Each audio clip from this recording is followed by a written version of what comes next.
स्वागत है भाई आप सभी मित्रों का आपके अपने YouTube चैनल पर एक बार फिर से। जैसा कि दोस्तों आज हम आपको बताने वाले हैं हिंदी हिंदी वर्णमाला एवं संज्ञा से रिलेटेड कुछ क्वेश्चन होने वाले हैं, वो भी आपके थ्योरी नुमा। ठीक है, बहुत ही इंपॉर्टेंट होने वाले हैं। तो भाई चलते हैं, फिर क्लास को करेंगे स्टार्ट। सभी लोग बने रहिएगा, पूरे एंड तक वीडियो जरूर देखें क्योंकि क्लास होने वाली है बहुत ही इंपॉर्टेंट। आपका दिया गया भाषा। अब देखिएगा भाषा होता क्या है, हमको तो पहले ये पता होना चाहिए, इसके बाद हम वर्णमाला पे चलेंगे। दिया गया है भाषा, दिया गया व्यक्ति द्वारा सार्थक उच्चारित वाणी को हम भाषा बोलते हैं। ठीक है, जो व्यक्ति द्वारा बोली जाती है उसे क्या बोलते हैं भैया, उसी को हम भाषा बोलते हैं, याद रखना। अगला दिया गया आपका वर्ण, उस ध्वनि को कहते हैं वर्ण जिनमें जिनके और टुकड़े नहीं किए जा सकते, उसे हम क्या बोलते हैं, वर्ण बोलते हैं। बिल्कुल सही बात है भाई। अगला दिया गया है आपका वर्ण का प्रयोग। वर्ण का प्रयोग ध्वनि या चिन्ह तथा लिपि चिन्ह दोनों के लिए होता है। इस प्रकार ये वर्ण भाषा के मौखिक तथा लिखित दोनों रूपों के प्रतीक है। बिल्कुल सही है भाई। आगे चले, दिया गया है आपका अक्षर। अक्षर दिया गया किसी एक ध्वनि या ध्वनि समूह की उच्चारित न्यूनतम इकाइयों को अक्षर कहते हैं। अक्षर का उच्चारण वायु के एक झटके के साथ होता है, उसे ही अक्षर बोला जाता है। आगे चलें, अगला दिया गया आपका वर्ण। वर्णमाला, वर्णों के व्यवस्थित समूह को क्या बोलते हैं, वर्णमाला कहते हैं, याद रखना इस बात को। यानी कि वर्णों के व्यवस्थित समूह को हमें क्या कहना है, वर्णमाला। अगला आपका दिया गया है स्वर। स्वर क्या होता है देखिएगा, जिन ध्वनियों के उच्चारण के समय हवा बिना किसी रुकावट के मुंह से निकलती है उसे हम स्वर कहते हैं। यानी कि कोई भी अगर हम अक्षर बोलते हैं बिना रुकावट के बोलना जाए तो उससे हम क्या कहते हैं, स्वर कहते हैं, याद रखेंगे। अगला आपका दिया गया हास्य स्वर। देखिएगा हास्य स्वर क्या होता है, जिन स्वरों के उच्चारण में एक मात्र का समय लगता है उसे हास्य स्वर कहते हैं। जैसे छोटा आ दिया गया, आपकी छोटी ई दी गई है, ये आपके काहे में आते हैं, हास्य स्वर के अंतर्गत आते हैं, सभी लोग याद रखेंगे। अगला दिया गया दीर्घ स्वर। जिन स्वरों के उच्चारण में हास्य से दुगुना समय लगे उन्हें हम दीर्घ स्वर कहते हैं। ऑप्शन में दिया गया है जैसे बड़ा आ बड़ी ई, बोलते हैं ना आ तो ज्यादा समय लग रहा है, हमने कहा आ तो कम समय लगा है, तो क्या हो गया आपका हास्य स्वर। और यहाँ पे दिया गया दीर्घ स्वर, तो दीर्घ स्वर में बड़ा आ आता है, बड़ा ई आता है, बड़ा ए आता है, बड़ा ओ आता है, ये सब काय में आते हैं, दीर्घ स्वर में आते हैं। अगला दिया गया एक होता है आपका प्लुप्त स्वर, जो आपका दिया नहीं गया है। प्लुप्त स्वर वे स्वर होते हैं जिन्हें बोलना में 3 गुना ज्यादा समय लगे, उन्हें बोलते हैं प्लुप्त स्वर। यहाँ पे दिया गया आपका व्यंजन, जिन वर्ण के उच्चारण में स्वर की सहायता लेनी पड़ती है उसे हम व्यंजन कहते हैं। जैसे आपका का दिया गया है, आधा का प्लस छोटा आ मिलके ही बड़ा का बनाते हैं, इसमें स्वर का उपयोग हुआ है, व्यंजन में हुआ है ना। तो याद रखना जिसमें उच्चारण में स्वर की आवश्यकता लेनी पड़े उसे हम क्या बोलते हैं, व्यंजन बोलते हैं, सभी लोग याद रखेंगे। आगे आपका दिया गया व्यंजन गुच्छ। क्या होता है देखिएगा, जब 2 या 2 से अधिक व्यंजन एक साथ एक श्वास के झटके से बोले जाते हैं तो उन्हें व्यंजन गुच्छ कहते हैं। जैसे क्यारी, संस्मरण, स्मरण, ये सब क्या है आपके, ये आपके गुच्छ व्यंजन है, सभी लोग याद रखेंगे भाई। आगे चले, अगला आपका दिया गया अनथस्थ व्यंजन। दिया गया है अनथस्थ व्यंजन जिन वर्णों के उच्चारण में जीभ, तालु, दंत तथा ओष्ठ आपस में हल्के स्पर्श करते हैं उन्हें अनथस्थ व्यंजन कहते हैं। और ये संख्या में कितने होते हैं, 4। वही आपके दिए गए, एक या, रा, ला और वा, कितने होते हैं, 4 इनकी संख्या होती है, यारा लावा आपके दिए गए हैं। अगला दिया गया अल्प पिराण। अल्प पिराण क्या होता है देखिएगा, अल्प पिराण जिस वर्ण के उच्चारण में थोड़ा श्रम लगाना पड़ता है उसे, और जिससे हकार की ध्वनि नहीं निकलती उसे अल्प पिराण कहते हैं। कहने का मतलब ये, प्रत्येक वर्ग का पहला, तीसरा और 5वां अक्षर आपका क्या होता है, अल्प पिराण होता है। जैसे ले लिया है का, गा और डा, यानी कि जैसे का से लिखते हैं, जैसे यहाँ पे हमने लिख दिया भैया का से का, खा, गा, घा ओड़ा।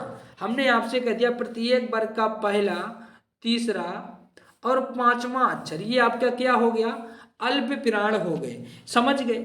आगे चले, अगला दिया गया है आपका महाप्राण। इसमें क्या होता है देखिएगा, छोटी सी भाषा में समझ लीजिएगा, प्रत्येक वर्ग का दूसरा और चौथा अक्षर आपका महाप्राण होता है। क्या होता है? महाप्राण होता है, दूसरा और चौथा अक्षर। तो दिया गया खा और घा। कैसे पता करेंगे खा और घा है? तो हमने लिख लिया का, खा, गा, घा और ड़ा। अभी आपको बताया था प्रत्येक वर्ग का पहला, तीसरा, पांचवा अक्षर आपका क्या होता है, अल्प प्राण। और यहाँ पे हमको महाप्राण बताना था, तो दिया गया ना दूसरा और चौथा अक्षर खा और घा, यानी कि ये आपके क्या होते हैं, महाप्राण। अब आपको रखना है याद, ठीक है, प्रत्येक वर्ग का दूसरा और चौथा अक्षर होता है आपका महाप्राण। अगला क्वेश्चन आपका दिया गया है घोष वर्ण। देखिएगा, जिन व्यंजन वर्णों के उच्चारण में स्वर तंत्रियों में झंकार उत्पन्न होने से नाद उत्पन्न होता है उसे घोष वर्ण कहते हैं। प्रत्येक वर्ग का तीसरा, चौथा और पांचवा वर्ण तथा या, रा, ला और हा ये आपके कैसे हैं, घोष वर्ण हैं, सभी लोग याद रखेंगे। बात करें अघोष की, दिया गया है जिन व्यंजन वर्णों के उच्चारण में स्वर तंत्रियां झंकृत नहीं होती उन्हें अघोष वर्ण कहते हैं। प्रत्येक वर्ग का पहला, दूसरा वर्ण और सा, तीनों सा अघोष होते हैं, यानी कि प्रत्येक वर्ग का पहला और दूसरा अक्षर क्या होते हैं, आपके अघोष होते हैं। सघोष यानी प्रत्येक वर्ग का तीसरा, चौथा, पांचवा अक्षर सघोष होता है, सभी लोग याद रखेंगे। आगे क्या दिया गया आपका, संगम क्या होता है एक बार देखिएगा।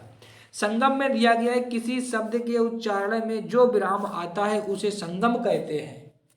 जैसे मत जन, मत जाना शब्द में मत जाना के बीच में थोड़ा विराम है।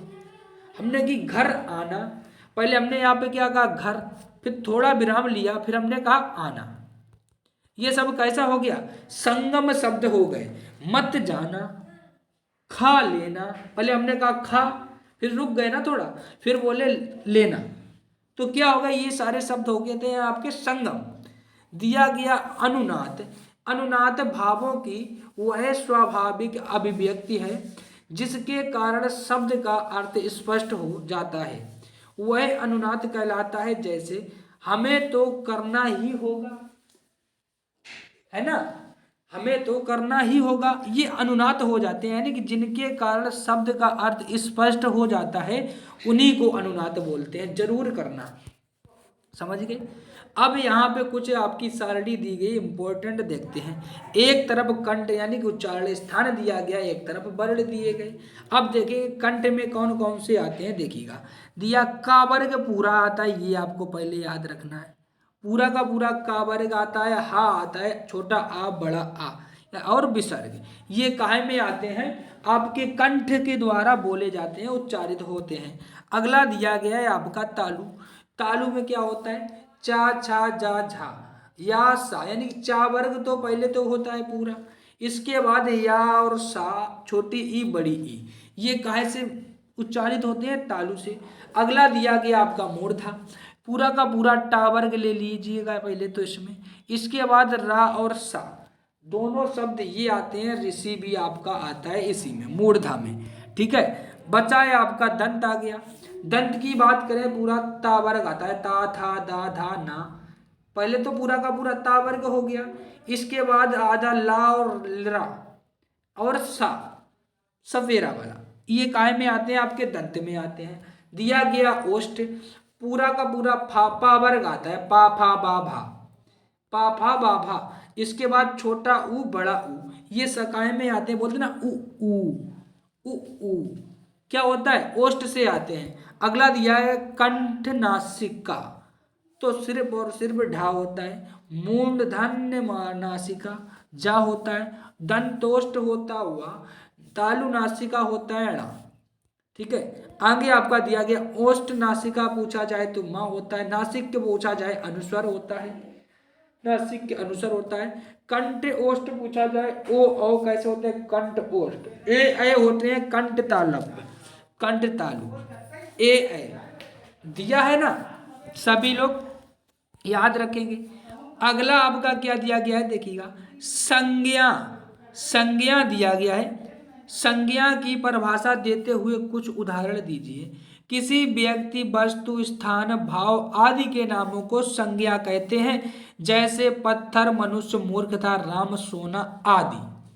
ठीक है भाई, ये क्या हो गया, संज्ञा। यानी कि संज्ञा किसी वस्तु, स्थान, नाम, है ना, इसी को क्या बोलते हैं, संज्ञा बोलते हैं। आगे दिया गया है संज्ञा के भेद।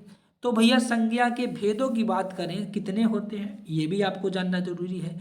और यहाँ पे दिया गया संज्ञा के कितने भेद होते हैं स्पष्ट कीजिए, अथवा संज्ञा के भेदों के उदाहरण सहित लिखें।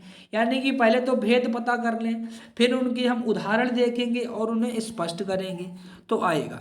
संज्ञा के 5 भेद होते हैं। कितने भैया, 5 भेद होते हैं। व्यक्तिवाचक, जातिवाचक, भाववाचक, द्रव्यवाचक और समूहवाचक। ठीक है ना, सभी लोग याद रखेंगे। आगे चले, दिया गया है आपका व्यक्तिवाचक। व्यक्तिवाचक में क्या होता है अभी आपको परिभाषा भी बताएंगे, पहले थोड़ा समझ लीजिएगा। व्यक्तिवाचक में मतलब किसी का नाम, जैसे मोहन, हिमालय, गंगा, लखनऊ आदि। यानी कि शहरों के नाम, जो नाम होते हैं वो काहे में आते हैं, व्यक्तिवाचक में आते हैं।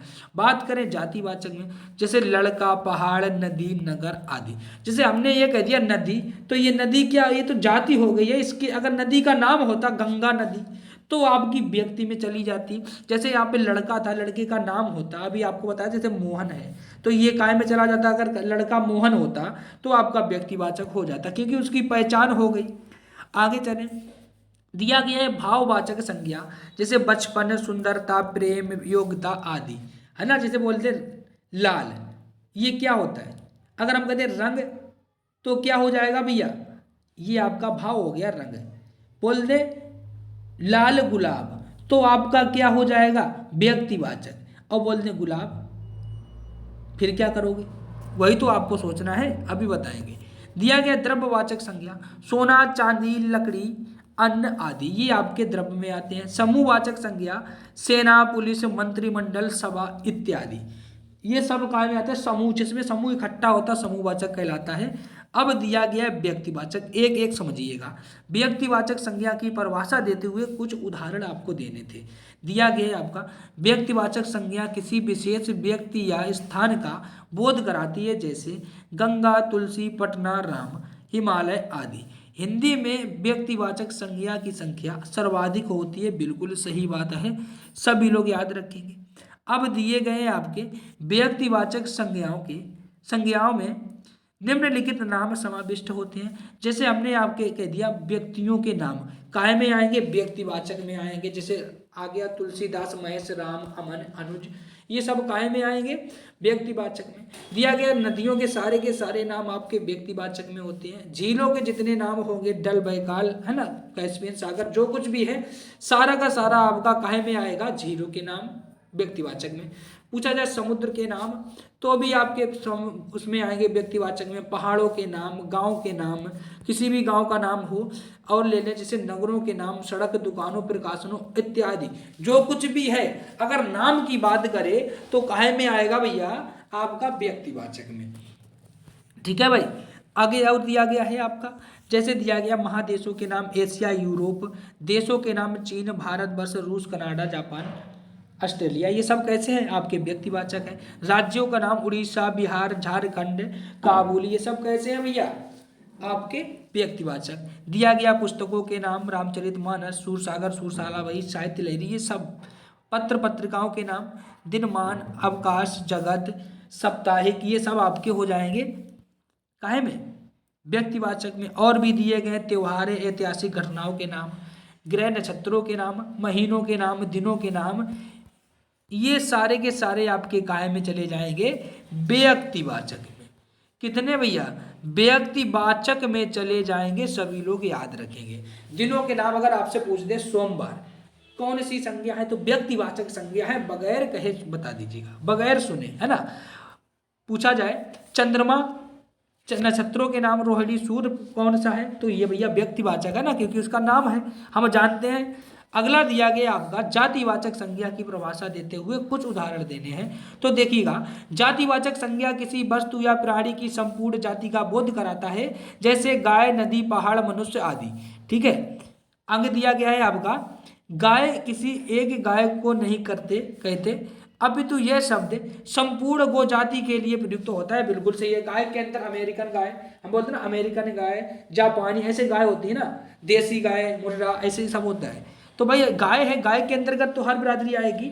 गाय में जाना है, जिसे हमने कह दिया अमेरिकन गाय, तो ये अलग हो गया ना, हो गया ना अलग, ये व्यक्तिवाचक में चला गया। वैसे ही मनुष्य द्वारा किसी व्यक्ति के नाम को सूचित ना करे, मानव जाति का बोध कराए, तो वह होती है जातिवाचक। सभी लोग याद रखेंगे। आगे आपका क्या दिया गया है, निम्नलिखित जातिवाचक संज्ञाओं में निम्नलिखित समाविष्ट होते हैं, देखिएगा।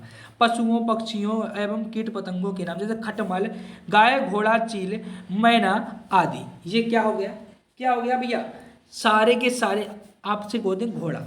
अब घोड़ा कौन सा बिरादरी का है, घोड़ों में भी जाति होती है, उनके नाम होते हैं ना। जैसे महाराणा प्रताप का जो घोड़ा था चेतक, वो काय में जाएगा, व्यक्तिवाचक में चला जाएगा, क्योंकि उसके घोड़े का नाम था चेतक, चला गया ना, इसीलिए। अब जैसे हमने कह दिया फलों के नाम, सब्जियों के नाम, फूलों के नाम, जैसे आम, बोल दे मलियावादी आम, तो ये क्या हो गया, दशहरी आम, ये नाम के आम के नाम पड़ गए, यानी कि व्यक्तिवाचक हो गए। पर यहाँ तो आम ही है, पूरा बिरादरी बता रहा आम। केला तो पूरी बिरादरी होती है ना, उनकी पूरी बिरादरी का, जाति का बोध करा रहे हैं। तो परवल, पालक, जूही, ये सब काहे में चले जाएंगे, जातिवाचक में। पहनने, ओढ़ने, बिछाने इत्यादि के सामान, जैसे कुर्ता, धोती, जूता, तौलिया, पोशाक, ये सारे के सारे शब्द आपके जातिवाचक में आएंगे। आगे दिया गया अन्न, मसाले, मिठाई, अन्न इत्यादि पदार्थों के नाम, जैसे गेहूं, चावल, जलेबी, तेज पत्ता, रसगुल्ला आदि। अब अच्छा, जैसे ये बताइएगा, गेहूं कई प्रकार का होता है, गेहूं तो जाति होगी ना, गेहूं की जातियां होती हैं अलग अलग, याद रखें। अगला दिया गया आपका भाववाचक, दिया गया भाववाचक संज्ञा किसे कहते हैं, कुछ उदाहरण देकर स्पष्ट करें।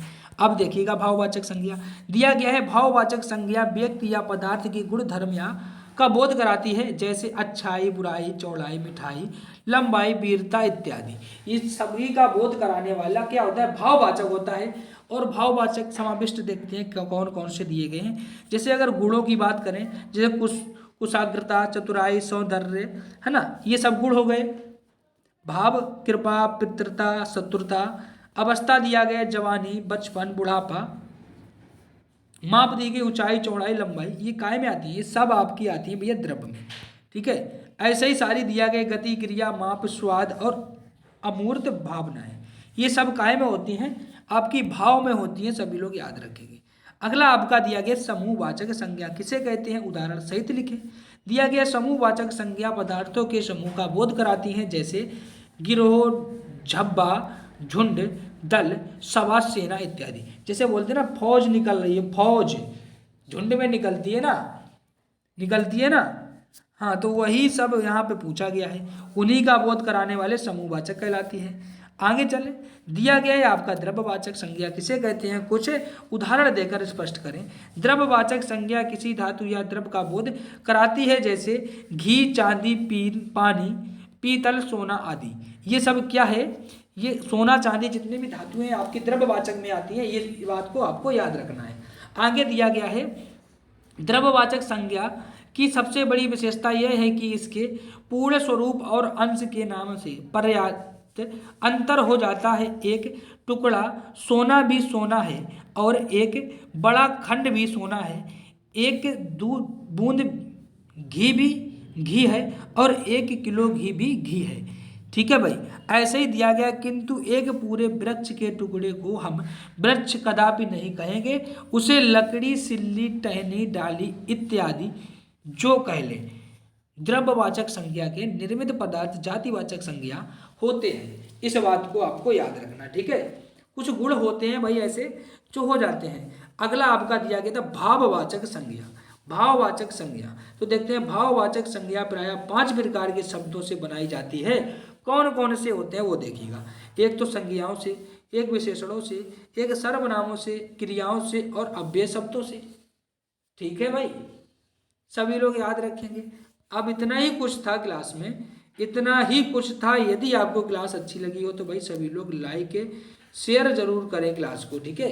तो अब हम चलते हैं, मिलते हैं भाई नेक्स्ट क्लास में। तब तक के लिए सभी को थैंक यू, राधे राधे, जय श्री कृष्णा, जय माता दी। मिलते हैं नेक्स्ट क्लास में, सभी को बाय बाय, टेक केयर।